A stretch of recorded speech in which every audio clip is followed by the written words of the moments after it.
अगले दिन कुणाल ने फिर से एक खुराफाती प्लान बना लिया। उसने जानबूझकर आरोही के कमरे की टीवी का केबल कनेक्शन काट दिया और उसका फोन भी छिपा दिया। आदित्य की गैर हाजिरी में आरोही टीवी या फोन पर डांस शो देखकर ही अपना टाइम पास करती थी, इसीलिए अब वो उस बेड पर लेटे लेटे बहुत बोर होने लगी थी। सारे वहीं कमरे के बाहर छिपकर उसे देखने लगे और स्वयं धीरे से फुसफुसाया, भाई मुझे तो कुछ समझ नहीं आ रहा, हम क्या करने वाले हैं? बेटा, आज हम आरोही को लाइव डांस परफॉर्मेंस दिखाने वाले हैं, कुणाल ने हंसते हुए कहा। ओह, इसका मतलब आप डांस करने वाले हैं? स्वयं ने फिर से एक प्रश्न किया तो कुणाल शरारती हंसी हंसते हुए बोला, नहीं छोटे, डांस तो आज हमारी बसंती करने वाली है। इससे पहले स्वयं कुछ और पूछता, आदित्य वहां आ गया और उन सबको घूरते हुए बोला, क्या हुआ? तुम सब ऐसे कमरे के बाहर क्यों खड़े हो? वो क्या है ना, हमसे आरोही का दुख देखा नहीं जा रहा।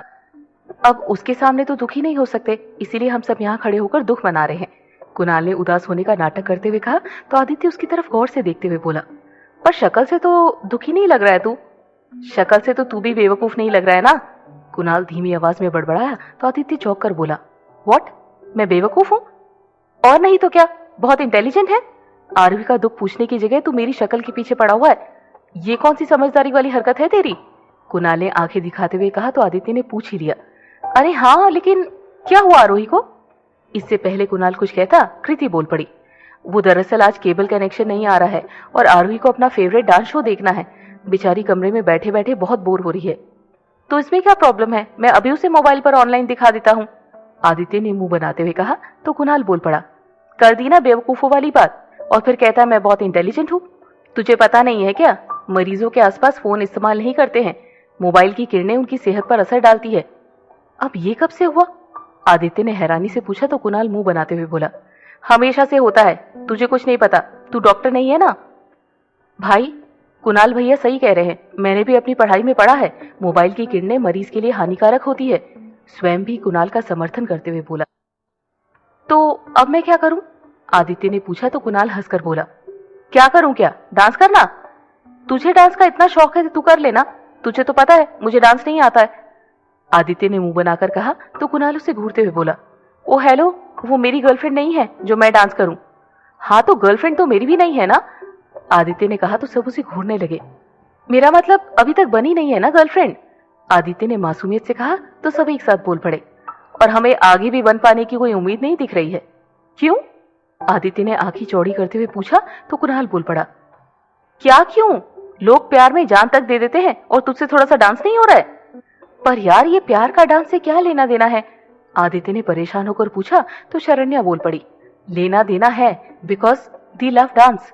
अब जाइए और डांस करिए। यार तुम लोग समझ क्यों नहीं रहे हो, मुझे बिल्कुल भी डांस नहीं आता है, मैं गाना गा देता हूँ ना। आदित्य ने एक बार फिर से उन सबको समझाने की कोशिश की, पर कुणाल कहाँ मानने वाला था। मुझे गाना गाना आता था? नहीं ना, पर फिर भी मैंने गाया था ना कृति के लिए। अब तेरी बारी है, इसीलिए बिना कोई एक्सक्यूज दिए शुरू हो जा, कुणाल ने कहा तो कृति भी उसका समर्थन करते हुए बोली, एग्जैक्टली, क्योंकि आरोही तुझे ऐसे ही माफ नहीं करने वाली, उसके लिए तुझे थोड़ा सा प्रयास तो करना ही होगा।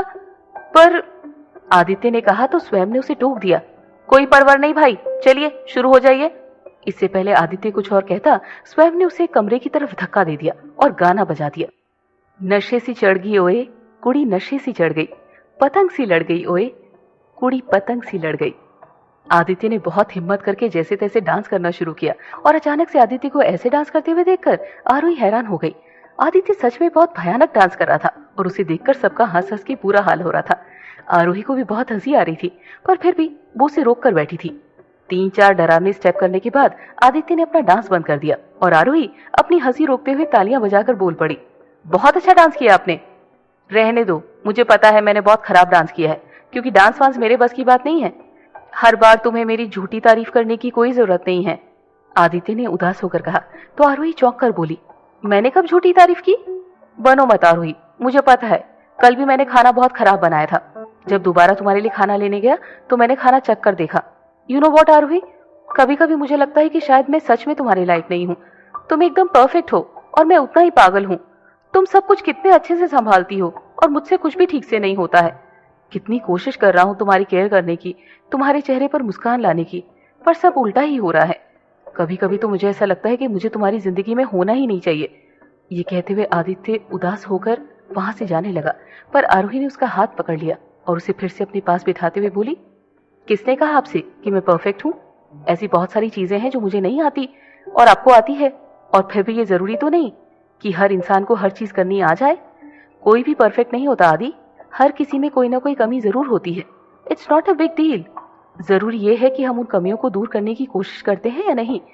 और आपने सच्चे दिल से कोशिश की है। गलती तो हर इंसान से होती है ना, पर हर कोई अपनी गलतियों को स्वीकार करके उनसे सबक लेकर आगे नहीं बढ़ता।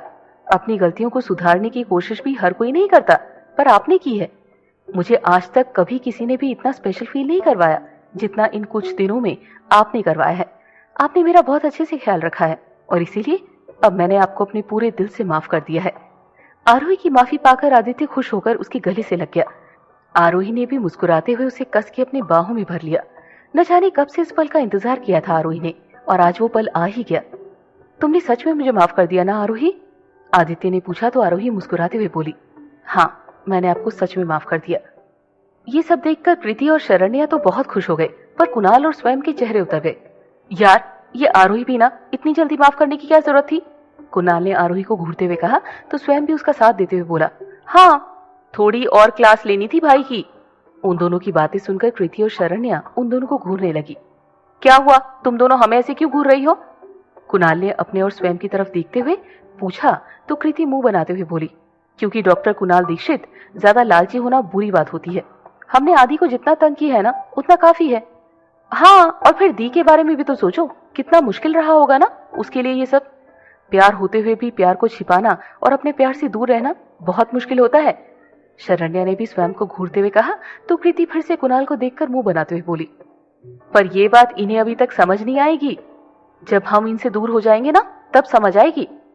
छोड़िए दी, लड़के तो होते ही ट्यूबलाइट हैं, इन्हें कुछ समझ नहीं आना। चलिए हम दोनों दी के पास चलते हैं, शरण्या ने कहा और फिर दोनों मुंह बनाते हुए कमरे में चली गई। उन्हें जाते देख कुणाल और स्वयं बेचारा सा मुंह बनाकर एक दूसरे की तरफ देखने लगा। अब तू मेरी शक्ल क्या देख रहा है?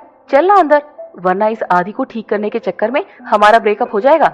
कुणाल ने कहा तो स्वयं भी मासूम सा चेहरा बनाते हुए बोला, सही कह रहे हैं आप, रहने ही देते हैं, वरना इनकी बारात लाते लाते हमारा बैंड बज जाएगा।